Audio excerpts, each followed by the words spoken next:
الحمد لله رب العالمين، والصلاة والسلام على سيد المرسلين وعلى آله الطاهرين وأصحابه الكاملين. رب اشرح لي صدري ويسر لي أمري واحلل عقدة من لساني يفقهوا قولي. أما بعد، فأعوذ بالله من الشيطان الرجيم. بسم الله الرحمن الرحيم. الرحمن علم القرآن، خلق الإنسان علمه البيان. وقال رسول الله صلى الله عليه وسلم: أكرموا أولادكم، او كما قال علیہ الصلاۃ والسلام. یہ بچے جو سامنے بیٹھے ہیں، یہ سامنے جو بچے بیٹھے، ان کو صحیح کرنے کے لیے کون ہے؟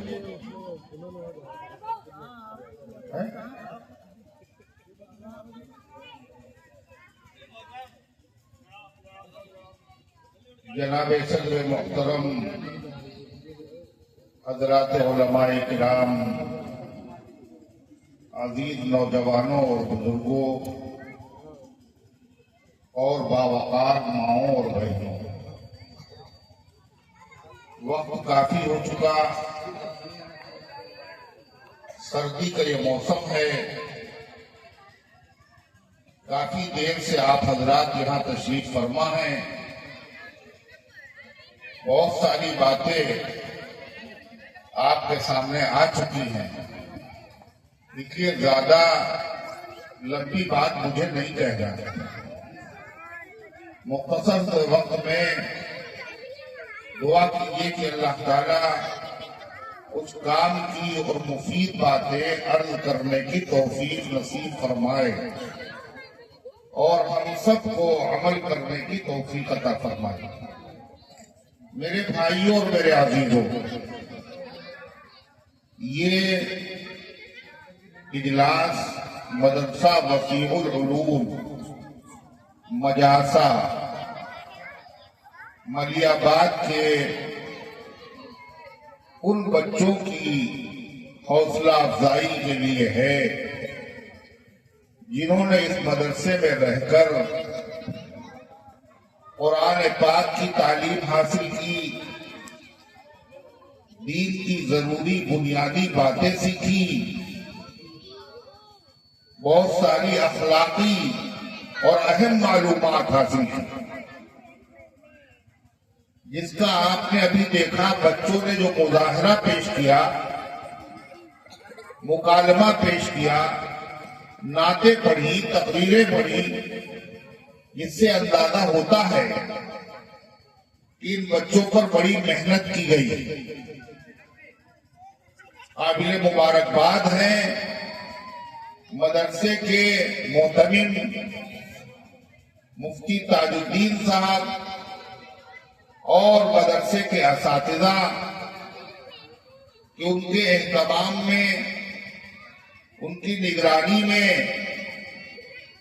یہ بچے دین کی صحیح تعلیم اور تربیت حاصل کر رہے ہیں. اللہ تبارک و تعالیٰ ان بچوں کے علم میں، ان کی عمر میں برکت عطا فرمائے، مدرسے کو مزید ترقی عطا فرمائے. احسن عزیز صاحب، حافظ اشفاق صاحب اور مجاسا کے بہت سارے وہ لوگ بھی قابل مبارکباد ہیں جنہوں نے اس مدرسے کا تعاون کیا اور تعاون کر رہے ہیں. بچوں کی ان تقریروں سے، پروگرام سے ظاہر ہوتا ہے جہاں وہ پیسے خرچ کر رہے ہیں ان کے پیسے ضائع نہیں ہو رہے، بلکہ باقاعدہ اس کے ذریعے سے قوم کی، ملت کی، وطن کی، بچوں کی اصلاح ہو رہی ہے. اور وہ علم کی شمع اپنے سینوں میں روشن کر رہے ہیں۔ میرے بھائیوں اور میرے عزیزوں، یہ بچے جنہوں نے یہ پروگرام پیش کیا ہے، ابھی آپ سن رہے تھے، مکالمہ ہو رہا تھا کہ بچہ جو ہے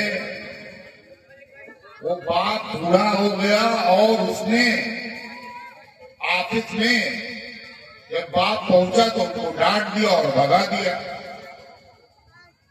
یہ معاشرے کی تصویر ہے، سچائی یہی ہے۔ آج بچے اپنے باپ کو باپ کہتے ہوئے شرما رہے ہیں۔ آج تہذیب، ادب رخصت ہو گیا۔ ایک زمانہ تھا، ہمارے بچوں کا حال کیا تھا؟ یہ بچے اپنے بزرگوں کا احترام کرتے تھے، کہیں بھی ملتے تو پہلے سلام کرتے تھے۔ آج کیا ہے؟ زبان پر گالیاں ہیں، بے ادبی ہے، ماں باپ کا دل دکھانا ہے، بڑوں کا احترام نہ کرنا ہے، چھوٹوں پہ شفقت نہ کرنا ہے۔ یہ سب کیسے کیا ہو گیا؟ سفر کے بیچ یہ کیسا بدل گیا موسم کہ پھر کسی نے کسی کی طرف نہیں دیکھا۔ یہ بدلاؤ کیوں آیا؟ یہ چینجنگ کیوں آئی؟ بچے بے ادب کیوں ہو گئے؟ پانی کہاں مر رہا ہے؟ غلطی کہاں ہو رہی ہے؟ ان تمام غلطیوں کی اصلاح کے لیے تشریف لائے تھے اللہ کے پیغمبر محسن انسانیت جناب محمد رسول اللہ صلی اللہ علیہ وسلم، اور آپ نے انسانوں کو جینے کا سلیقہ سکھایا۔ آپ نے وہ تعلیم دی ہے، اگر اس تعلیم پر عمل کیا جائے تو ہر گھر جنت بن جائے گا۔ جنت، ہر گھر جنت بن جائے گا۔ جنت کسے کہتے ہیں؟ جنت میں یہ ہوگا اور وہ ہوگا، اور جنت کی نعمتیں کتنی ہیں اتنی دیر میں ہم بیان نہ کر پائیں گے۔ اس کا خلاصہ سنیے آپ۔ جنت کا خلاصہ کیا ہے؟ بہشت آجا کی آدارے نباشت، کثیرہ با کثے کارے نباشت۔ جنت اس جگہ کا نام ہے جہاں تکلیف، اذیت، دکھ نام کی کوئی چیز ہی نہیں ہے۔ جہاں آرام ہی آرام ہے، راحت ہی راحت ہے، وہاں پر کوئی بھی پریشانی اور دکھ نہیں ہے۔ جنت اس جگہ کا نام ہے جہاں کسی کو کسی سے کوئی تکلیف نہیں۔ دنیا میں اللہ نے 3 عالم بنائے ہیں۔ ایک عالم ہے عالم جنت، جہاں آرام ہی آرام ہے، تکلیف نام کی کوئی چیز۔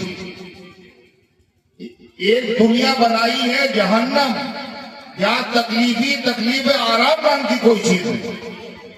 ایک عالم بنایا ہے جس دنیا کہتے ہیں، یہاں آرام بھی ہے، تکلیف بھی ہے، دکھ بھی ہے، درد بھی ہے، زحمتیں بھی ہیں، دقتیں بھی ہیں، راحتیں بھی ہیں اور عزتیں بھی ہیں، دوست بھی ہیں اور دشمن بھی ہیں، کانٹے بھی ہیں اور پھول بھی ہیں۔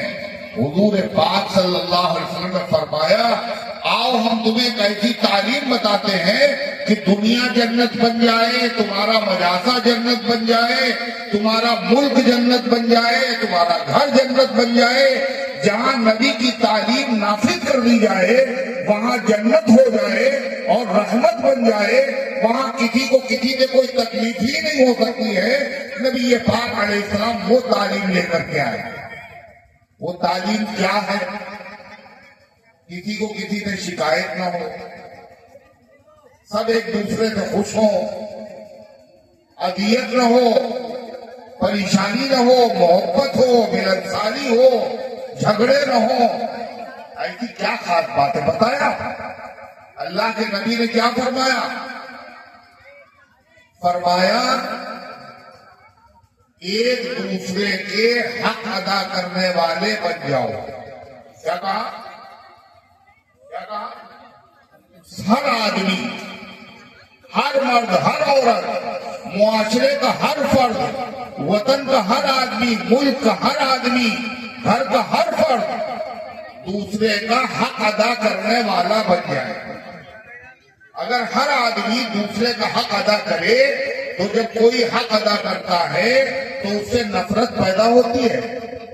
کہہ رہے ہاں. اگر کوئی آدمی آپ کا حق دے دے تو اس سے نفرت پیدا ہوگی محبت. ارے بولتے کیوں نہیں؟ کیا پیدا ہو؟ محبت پیدا ہو. ہر آدمی دوسرے کا حق ادا کرنے والا بن جائے محبت پیدا ہوگی. جب محبت پیدا ہوگی تو زحمتوں کے خاتمے ہو جائیں گے اور ماحول خوشگوار اور جنت والا ہو جائے گا. اور اگر کوئی آدمی دوسرے کے حق کو مارتا ہے، حق نہیں دیتا، بے انصافی کرتا ہے، چاہے ماں ہو، چاہے باپ ہو، چاہے شوہر ہو، چاہے بیوی ہو، چاہے بھائی ہو، چاہے استاد ہو، چاہے پڑوسی ہو، چاہے مالک ہو، چاہے نوکر ہو، چاہے حاکم ہو، چاہے محکوم ہو، جب کوئی کسی کا حق مارتا ہے تو دل میں کیا چیز پیدا ہوتی ہے بھائی؟ کیا پیدا ہوتا ہے؟ ادھر نہ دیکھو. کیا پیدا ہوتا ہے؟ نفرتیں پیدا ہوتی ہیں. اور جب نفرتیں پیدا ہوتی ہیں گھر اجڑ جاتے ہیں، محلے تباہ ہو جاتے ہیں، ملک غارت ہو جاتے ہیں. یاد رکھو، ملک کفر کے ساتھ چلتا ہے. کافر ہو، ملک کا سربراہ یہودی ہو، عیسائی ہو، مجوسی ہو، کسی بھی مذہب کا ماننے والا ہو، مگر ملک ظلم کے ساتھ نہیں چلتا. ظلم کے ساتھ نہیں چلتا. سب کے ساتھ انصاف کرو. آپ کو پتا ہے دنیا میں 4 بادشاہ ایسے ہوئے ہیں جن کی پوری دنیا پہ حکومت ہوئی. 2 مسلمان، 2 غیر مسلم.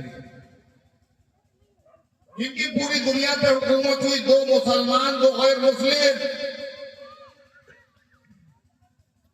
جو مسلمان غیر مسلم ہوئے وہ کون ہے؟ ایک کا نام ہے نمرود، ایک کا نام ہے بخت نصر. جو مسلمان ہوئے وہ کون ہے؟ ایک تو پیغمبر ہیں حضرت سلیمان علیہ السلام اور دوسرے حضرت ذوالقرنین. اس سے معلوم کیا ہوا؟ اس سے یہ پتا چلا حکومت اللہ کسے دیتا؟ جس کو چاہتا ہے. ضروری نہیں وہ مسلمان ہو، ضروری نہیں وہ مسلمان ہی ہو، غیر ایمان والوں کو بھی دیتا ہے. لیکن اس کو دیتا ہے تو ظلم نہ کرے، ایک دوسرے کا حق ادا کرے. اور جب بھی ظلم ہوا ہے، جب بھی انسان نے انسان سے نفرت کی ہے، پیار ہارا ہے، عداوت نے حکومت کی ہے. وہ ملک ویران ہوئے، وہ محلے ویران ہوئے، وہ گھر ویران ہوئے. اللہ کے نبی رحمت بانٹنے کے لیے آئے، کہا ایک دوسرے کا حق ادا کرو. اگر حق ادا کرو گے تو محبتیں پیدا ہوں گی، محبت پیدا ہوگی تو رشتے مضبوط ہوں گے. آج ہو کیا رہا ہے؟ ہر آدمی اپنا حق مانگنے کے چکر میں ہے. دھرنے ہوتے ہیں نہیں ہوتے؟ ارے ہوتے. ارے ملک میں دھرنے ہوتے ہیں نا، مظاہرے ہوتے ہیں، ہڑتالیں ہوتی ہیں، احتجاج ہوتے ہیں. کاہے کے لیے ہوتے ہیں؟ حق مانگنے کے لیے. ہمارا حق دو. سب اپنا حق مانگنے میں لگے ہوئے ہیں، حق ادا کرنے کے لیے تیار نہیں ہے. اگر ہر آدمی حق ادا کرنے والا بن جائے، سارا کرپشن ختم ہو جائے، نفرتوں کا خاتمہ ہو جائے، ملک بھی ترقی کرے، دین بھی ترقی کرے، ملت بھی ترقی کرے، محلے بھی ترقی کرے. ترقی کی بنیاد کیا ہے؟ حقوق کا ادا کرنا. آپ کو پتا ہے ایک بادشاہ تھا، اس کا نام ہے نوشیروان. یہ بادشاہ شکار کرتے کرتے چلا گیا ایک باغ میں اور مالی سے کہا مجھے ذرا جوس پلاؤ. انار کا تھا وہ باغ. اس نے ایک انار نچوڑا اور گلاس بھر گیا. پیا اس نے بڑا شیریں، بڑا مزیدار. ایک انار سے پورا گلاس بھر گیا. اس نے کہا اس باغ کے اوپر تو ٹیکس لگانا چاہیے، یہ باغ بڑا اچھا ہے، ٹیکس لگنا چاہیے اس کے اوپر۔ تھوڑی دیر کے بعد اس نے کہا ایک گلاس جوس اور پلاؤ، وہ 10 انار لے کے آیا اور اس نے توڑے، مشکل سے وہ گلاس بھرا اور اس کے بعد وہ مزہ بھی نہیں۔ یہ کیا بات ہوئی؟ کہا لگتا یہ ہے کہ ملک کے بادشاہ کی نیت خراب ہو گئی، نیت خراب ہو گئی۔ نیت کا اتنا بڑا فرق پڑتا ہے۔ آپ سوچئے اس نے اپنی نیت کی اصلاح کی، بادشاہ تو خود ہی موجود تھا، پھر وہی ہو گیا۔ تو میرے بھائیوں، حکومت بڑی، ہر گھر ایک حکومت ہے، گھر کا سربراہ باپ ہے، گھر کی ملکہ بیوی ہے۔ کلکم راعٍ وکلکم مسئول عن رعیتہ، تم میں کا ہر آدمی حکمراں ہے اور ہر حکمراں سے اس کے ماتحتوں کے بارے میں سوال کیا جائے گا۔ تو کیا فرمایا؟ سب کا حق ادا کرو۔ آج بچے جو ماں باپ کے نافرمان ہیں، اس کی وجہ کیا ہے؟ غور کیجئے پانی کہاں مر رہا ہے، ہم نے ان بچوں کا حق ادا کیا یا نہیں ادا کیا؟ بچوں کا حق کیا ہے پتہ ہی نہیں۔ آپ کو پتا ہے بچوں کا حق کب سے شروع ہوتا ہے؟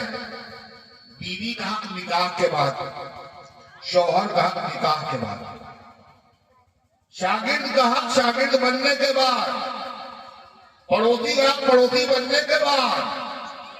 مگر اولاد کا حق کب شروع ہوتا ہے؟ دنیا میں آنے سے پہلے، دنیا میں آنے سے پہلے، اولاد کے پیدا ہونے سے پہلے اولاد کا حق۔ کس نے بتایا؟ اللہ کے رسول صلی اللہ علیہ وسلم۔ فرمایا سب سے پہلا حق کیا ہے؟ جس سے آدمی رشتہ کر رہا ہے، بیوی۔ فرمایا عام طور پر جو شادیاں کی جاتی وہ 4 وجہوں سے کی جاتی، کاہے کی وجہ سے؟ مال کی وجہ سے، خوبصورتی کی وجہ سے، خاندان کی وجہ سے اور دین کی وجہ سے۔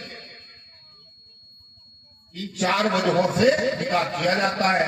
آپ نے فرمایا چاروں چیزیں ہوں تو کیا کہنا، لیکن اگر چاروں چیزیں نہ ہوں تو فرمایا دیندار کو دیکھنا، دیندار۔ اگر دیندار ہے شوہر اور بیوی دونوں کے دل میں، اگر اللہ کا ڈر ہے، اللہ کا خوف ہے، تو یاد رکھو کسی کو کسی سے کوئی شکایت نہیں ہوگی، دیندار ہونا چاہیے۔ پہلا حق یہ ہے کہ دیندار، شوہر بھی دیندار اور ماں بھی دیندار، یہ پہلا حق۔ اسی حق میں جب تلفی ہو گئی تو یاد رکھو اس اولاد سے یہ امید رکھنا یہ تمہارا حق ادا کرے گی، یہ فضول ہے، حماقت۔ گیہوں سے گیہوں پیدا ہوتا ہے، جو سے جو پیدا ہوتا ہے، یاد رکھو جیسا عمل ہوگا ویسے ہی اللہ تعالیٰ کی طرف سے معاملہ ہوگا۔ تو پہلا حق یہ۔ دوسرا حق کیا ہے؟ جب بچے کی پیدائش ہو، چاہے لڑکا ہو چاہے لڑکی، یہ دونوں اللہ کی نعمت ہیں، اتنی بڑی نعمت ہے جس نعمت کو اللہ کے نبیوں نے اللہ تعالیٰ سے دعا کر کے مانگا۔ حضرت ابراہیم علیہ السلام نے کیا کہا؟ ربی ہب لی من الصالحین، اے اللہ مجھے نیک اولاد عطا فرما۔ حضرت زکریا علیہ السلام نے کیا کہا؟ ربی ہب لی من لدنک ذریۃ انک سمیع الدعاء۔ لڑکا بھی نعمت اور لڑکی بھی نعمت، یہ اللہ کی نعمت ہے، نبیوں نے مانگی ہے۔ اللہ تعالیٰ کہتا ہے یَهْبُ لِمَن يَشَاءُ إِنَاثًا وَيَهْبُ لِمَن يَشَاءُ الذُّكُورَ۔ اللہ جس کو چاہتا ہے لڑکیاں دیتا ہے، جس کو چاہتا ہے لڑکے دیتا ہے۔ اللہ نے لوط علیہ السلام کو لڑکیاں دی، کوئی لڑکا نہیں دی۔ ابراہیم علیہ السلام کو لڑکے دیے، کوئی لڑکی نہیں دی۔ او یزوجہم ذکرانا و اناثا، یا اللہ لڑکے بھی دیتا ہے اور لڑکیاں بھی دیتا ہے۔ اس نے محمد رسول اللہ صلی اللہ علیہ وسلم کو لڑکے بھی دیے اور لڑکیاں بھی دی۔ کئی لڑکیاں دی حضور صلی اللہ علیہ وسلم کو 4، اور اللہ کے نبی نے عجیب بات فرمائی، اور اب وہ عورت بڑی مبارک ہے جس کے بدن سے پہلے لڑکی پیدا ہو. منحوس نہ سمجھو، مبارک ہے. لڑکی ہونا اگر نعمت نہ ہوتا تو اللہ تعالیٰ اپنے محبوب کو 4 لڑکیاں بولو دیتا. محبوب کو کیسی چیز دی جاتی ہے، اچھی یا خراب؟ کیسی چیز دی جاتی ہے؟ اچھی دی جاتی ہے. دینے والا کون؟ اللہ. اور محبوب کون؟ محمد رسول اللہ صلی اللہ علیہ وسلم. تو اللہ نے لڑکے بھی دیے اور لڑکیاں بھی دی، 4 بیٹیاں دی اور لڑکے دیے. تو اولاد کیا ہے؟ یہ اللہ تعالیٰ کی نعمت ہے. اور حضور نے ایک بات اور کہی، وہ بھی یاد رکھو. فرمایا جس کی 2 لڑکیاں ہوں اور وہ قاعدے سے ان کی تعلیم و تربیت کا انتظام کرے اور مناسب جگہ رشتہ کر دے، قیامت کے دن وہ اور میں دونوں جنت میں اس طرح ہوں. یعنی جنت بھی ملے گی اور جنت میں نبی کا ساتھ بھی ملے گا. کاہے پر؟ لڑکیوں کی پرورش کے اوپر. لڑکوں کی پرورش کے اوپر یہ وعدہ نہیں ہے، لڑکیوں کی پرورش. کیا فرمایا؟ اکرموا اولادکم، یہ اللہ کی نعمت ہے. نعمت کی قدر کرو. قدر کرنے کا مطلب یہ ہے اولاد کے حقوق ادا کرو. جب بچے کی یا بچی کی ولادت ہو جائے تو فرمایا اللہ کی نعمت شکر ادا کرو، اس کا اچھا نام رکھو. کیا حق ہے اس کا؟ اچھا نام رکھو. اچھا نام کون سا ہے؟ ڈراموں میں، فلموں میں نام دیکھ لیے وہی رکھنا شروع کر دیے. اچھے نام کون سے ہوتے ہیں پتا ہے؟ کہ یہ تو بڑے پرانے نام ہیں. پرانے نام ہی اچھے ہیں. آپ کو پتا ہے حضور پاک صلی اللہ علیہ وسلم نے فرمایا رات میں میرے وہاں ایک لڑکا پیدا ہوا اور میں نے اس کا نام اپنے باپ کے نام پر رکھا ہے. کیا نام رکھا؟ ابراہیم. حضور اچھا نام رکھتے، کوئی اور نام رکھتے؟ ابراہیم نام کیوں رکھا؟ نام پر اولاد کے، نام کے اولاد پر اثرات ہوتے. حضرت علی، ان کے بیٹے کا نام کیا ہے؟ ارے حضرت علی کے بیٹے کا نام کیا؟ تم مسلمان ہیں ماشاءاللہ. حضرت علی کے بیٹے کا نام کیا ہے؟ حسن اور حسین. حسین کے بیٹے کا نام کیا ہے؟ ارے حسین کے بیٹے کا نام کیا ہے معلوم ہے؟ ہم حسن والے، ہم حسین والے. حضرت علی کے بیٹے کا نام حسین اور حسین کے بیٹے کا نام علی. جو دادا کا نام تھا وہی پوتے کا نام. کیوں نام رکھا؟ لیکن علی کا مقام بہت اونچا، علی کا درجہ بہت اونچا، علی فضیلت والے ہیں. لہذا بچے کا نام رکھیں گے تو اس کے اندر بھی وہی کمالات، وہی خوبیاں، وہی فضائل پیدا ہو. تو فرمایا اچھا نام رکھو. اچھا نام کہاں سے لائیں؟ کہا اللہ تعالیٰ کو 2 نام بہت پسند ہے، ایک عبداللہ اور دوسرے عبد الرحمن. عبداللہ اور عبد الرحمن.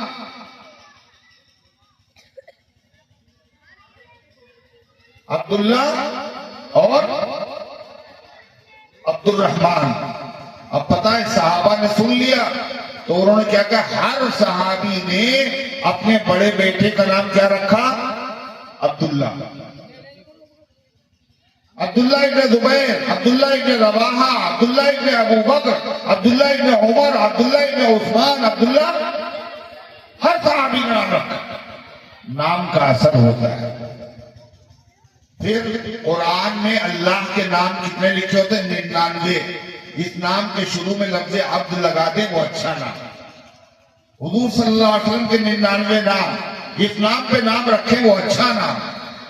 صحابہ کے نام، یہ سب کیا ہیں؟ یہ اللہ کی تعالیٰ کی طرف سے یعنی مہر لگے ہوئے ہیں.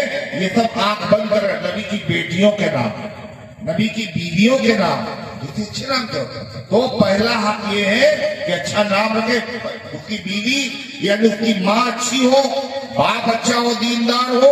اور دوسرا حق کیا ہے؟ اچھا نام. تیسرا حق کیا ہے؟ فرمایا اس کو دینی تعلیم دلانا. اسلام کسی تعلیم کا مخالف نہیں ہے، دینی تعلیم دلانا، دنیا کی بھی دلانا، مگر پہلے دینی تعلیم۔ کیوں؟ وجہ ابھی آپ نے مکالمے میں دیکھا، وہ جو افسر بنایا تھا جس کو، اس نے تو باپ کو بھگا دیا، اور حافظ جی جو تھے انہوں نے اپنے باپ کو اٹھا لیا۔ کیا ہے دینی تعلیم کیوں بنانا؟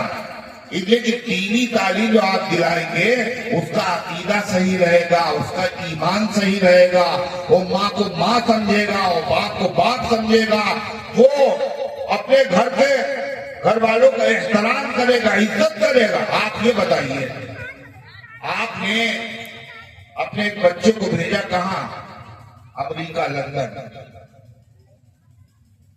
اور دولت کی خرچ کر کے بھیج دیا۔ جب وہاں سے وہ پڑھ کے آیا تو ابا کا ہو گیا انتقال، تو بچہ کیا کہہ رہا ہے؟ دفنانا نہیں جب تک ہم آ نہ جائیں۔ جب آ گیا تو ابا کا جنازہ رکھا ہوا ہے، نہلاؤ۔ جس کو آپ نے پی ایچ ڈی بنایا، ایم ڈی بنایا، ڈاکٹر بنایا، پائلٹ بنایا، آپ نے دیکھا ہے باپ کو نہلاتے ہوئے کبھی؟ خون پسینے کی کمائی ایک کر دی۔ ماں کا جنازہ رکھا ہوا ہے، ماں نے 50 مرتبہ مل کے نہلایا، بیٹی ہاتھ لگانے کے لیے تیار نہیں ہے، بیٹا باپ کے ہاتھ لگانے کے لیے تیار نہیں ہے۔ یہ بے وفا اولاد، ماں سامنے ہے، باپ سامنے ہے، جو ہاتھ لگانے کے لیے تیار نہیں ہے، یہ مرنے کے بعد مثال ثواب بنے گی۔ اللہ کے بندو، پولیو ڈراپ دیکھا تھا آپ نے؟ پورے ملک میں مہم چل رہی تھی، پولیو ڈراپ پلایا جا رہا تھا۔ کیوں پلایا جا رہا تھا؟ بچے اپاہج نہ ہو جائیں، یہی تھا نا؟ مدرسے میں، وسیع العلوم میں، یہ دوسرے مدرسے میں پہلے بچوں کو پڑھاؤ، کاہے کے لیے؟ تمہارے بچے دین کے اعتبار سے، ایمان کے اعتبار سے اپاہج ہو، دین کی صحیح سمجھ ان میں ہو، ماں کو ماں سمجھے، باپ کو باپ سمجھے، بدعقیدہ نہ ہو۔ میرے بھائیوں اور میرے عزیزوں، یاد رکھو، حدیث میں آتا ہے سب سے بڑا عذاب اس ماں اور باپ کو ہوگا جنہوں نے اپنے بچے کو دھوپ سے بچایا، بچے کو کیریئر بنانے کے لیے دولت کو پانی کی طریقے سے بہایا، مگر ان لوگوں نے دین کی تعلیم سے ان کو ناآشنا رکھا، ان کو بالکل دور رکھا۔ آپ بتائیے یہ نتیجہ کاہے کا ہے؟ یہاں بھی پریشانی اور وہاں بھی پریشانی۔ آپ نے بہت اچھا کیا، دیکھیے مجھے اتنی دیر میں انہوں نے بلایا، مفتی تاج الدین صاحب نے، اب کہہ رہے نماز بھی مولانا ہونا ہے، کیا سمجھے؟ وہ مختصر کر دیجیے، اب موسم ان کو یاد آ رہا ہے، اب دیکھ رہے ہیں آپ، اب ان کو موسم یاد آ رہا ہے۔ سبحان اللہ، سبحان اللہ، کیا کہنے، اسی لیے بلایا ہے۔ مختصر بات، ہم خود ہی مختصر کرنے کے قائل ہیں، بلائے کر کے۔ انا للہ و انا الیہ راجعون۔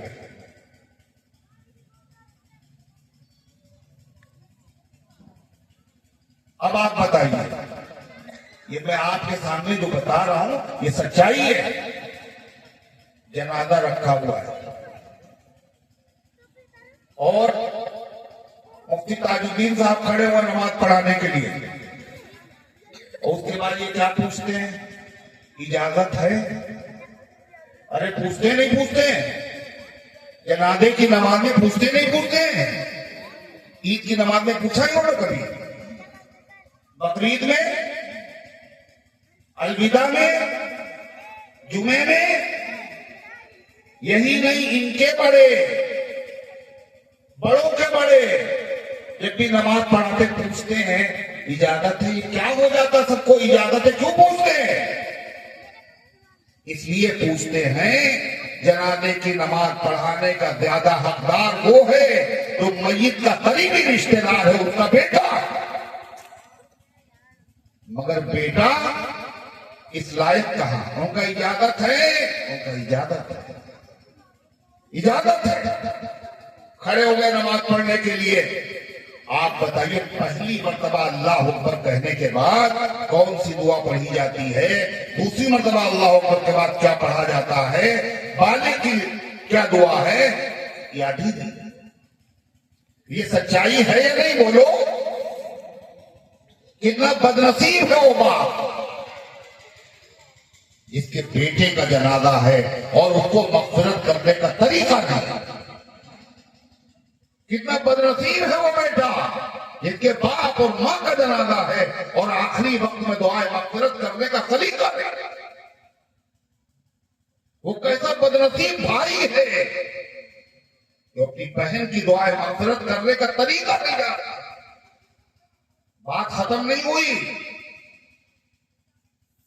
ہو گئی نماز، اب قبر میں لٹانے کی باری آئی۔ قبر میں جب لٹایا گیا تو کیسے لٹاؤ گے؟ کیسے لٹایا جاتا مجاسا میں؟ چت لٹا دیا اور چہرہ قبلے کی طرف گھما دیا، اور لٹانے والے نے کہا بسم اللہ وعلی ملت رسول اللہ، اللہ کے نام سے نبی کے طریقے پر وہ جھوٹ بول رہا ہے۔ یہ لٹانے کا سنت طریقہ نہیں ہے۔ قبر میں چت لٹانا سنت کیا ہے؟ مردے کو داہنی کروٹ لٹایا جائے، اس کا چہرہ بھی قبلے کی طرف ہو، اس کا سینہ بھی قبلے کی طرف ہو۔ اگر چہرہ پھر جائے تو نماز ہو جاتی، سینہ پھر جائے تو نماز نہیں ہوتی۔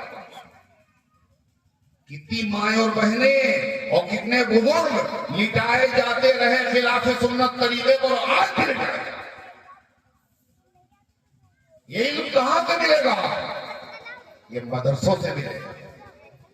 لٹانے کے بعد اب کیا ہے؟ قبر ہے۔ قبر کے بعد قبر میں عذاب ہوتا ہے۔ ہر آدمی کو قبر میں جانا ہے۔ دنیا کے لیے سب کو پڑھایا، ایک بچے کو آخرت کے لیے پڑھاؤ۔ ہر ماں کو نیت کرنا چاہیے ایک بچے کو حافظ بنائیں گے، اپنے پوتوں کو حافظ بنائیں گے، اپنے نوازوں کو حافظ بنائیں گے۔ کیوں؟ اس لیے کہ قبر کی منزل بڑی لمبی منزل ہے۔ کیا فرمایا؟ من حفظ القرآن وقرأہ ادخلہ اللہ الجنہ وشفع اللہ فی عشرۃ من اہل بیتہ کلہم قد استوجب النار۔ جس نے اپنے بچے کو قرآن پڑھایا، اس نے قرآن پڑھا اور عمل کیا، جنت میں خود بھی جائے گا اور گھر کے 10 آدمیوں کے بارے میں سفارش کرے گا، تب جہنم کے مستحق ہو چکے ہوں گے۔ آپ بتائیے کون کہہ سکتا ہم جنتی ہیں؟ کہہ سکتا ہے کوئی؟ ولی قطب ابدال بھی نہیں جنتی ہیں۔ یہ فیصلہ قیامت کے دن ہوگا۔ صرف صحابہ کا معاملہ یہ ہے، ان کا فیصلہ اتنی دنیا میں ہو چکا ہے۔ اللہ نے کہا کل وعد اللہ الحسنی، اللہ نے ہر صحابی سے جنت کا وعدہ فرمایا ہے، ہر صحابی سے رضا الہی کا وعدہ فرمایا ہے۔ میاں جنت میں جانا ہے، قبر کی منزل ہے، کیا کرے؟ ایک بچے کو تو پڑھوا لو، اللہ کے نبی کا وعدہ ہے۔ اور اگر بچہ نہیں ہے ہمارا تو وسیع العلوم میں آپ آئیے، مفتی تاج الدین صاحب سے کہیے مفتی صاحب کوئی لڑکا نہیں، کوئی اولاد نہیں، حافظ پڑھانا چاہتے تھے، کوئی بچہ اگر پڑھ رہا ہو ہم پورا خرچہ اس کو دے دیں گے جس کے حافظ بننے میں جتنا خرچ لگتا۔ آپ کو پتا ہے جب قیامت کا میدان ہوگا تو یہ بچہ جو آپ کے خرچے سے حافظ بنا ہے یہ آپ کو جنت میں لے جانے کا سبب بنے گا۔ اللہ تبارک و تعالی آخری بات کہہ رہا ہوں، حدیث میں آتا ہے کہ میدان محشر میں صفیں بنی ہوں گی جنتیوں کی اور جہنمیوں کی۔ جہنمیوں کی صف سے ایک آدمی نکلے گا اور ایک جنتی کی آستین پکڑ لے گا اور کہے گا تمہارا کام بن گیا، تم تو جنت میں جا رہے ہو۔ وہ کہے گا مجھے پہچانتے آپ؟ وہ جنتی آدمی کہے گا ہم تو نہیں پہچانتے۔ کل یاد کیجئے ایک مرتبہ ہم مجاسا آئے تھے اور نماز کا ٹائم تھا، اور پانی نہیں تھا آپ کے پاس وضو کرنے کے لیے، ایک لوٹا پانی میں نے وضو کے لیے آپ کو دیا تھا، یاد آیا؟ اس کا یاد آ گیا کہ جنت میں آپ کا کام بن گیا، سفارش کرتے ہم بھی جنت پہ چلے جائے۔ حدیث میں آتا وہ سفارش کرے گا، ایک لوٹا پانی وضو کا جس نے دیا دیا وہ جنتی بن جائے گا۔ آپ سوچئے ایک لوٹا پانی دینے والے کی سفارش ہو گئی، اور جس نے اللہ کا کلام پڑھایا ہو، مدرسے میں جہاں اللہ کے بچوں کو دین کی تعلیم دی جاتی ہو، حافظ قرآن بنایا ہو، کہ وہ بچہ بھول جائے گا؟ یقیناً وہ بھی جنت پہ جائے گا۔ اللہ تبارک و تعالیٰ اس مدرسے کو ترقی فرمائے، عطا فرمائے، اور تمام دینی مدارس اور مکاتب کی اللہ حفاظت فرمائے۔ ہم سب کو اپنے حقوق جاننے کے بعد ادا کرنے کی توفیق عطا فرمائے، ان گزارشات کو قبول فرمائے، عمل کرنے کی توفیق عطا فرمائے۔ وآخر دعوانا الحمدللہ رب العالمین۔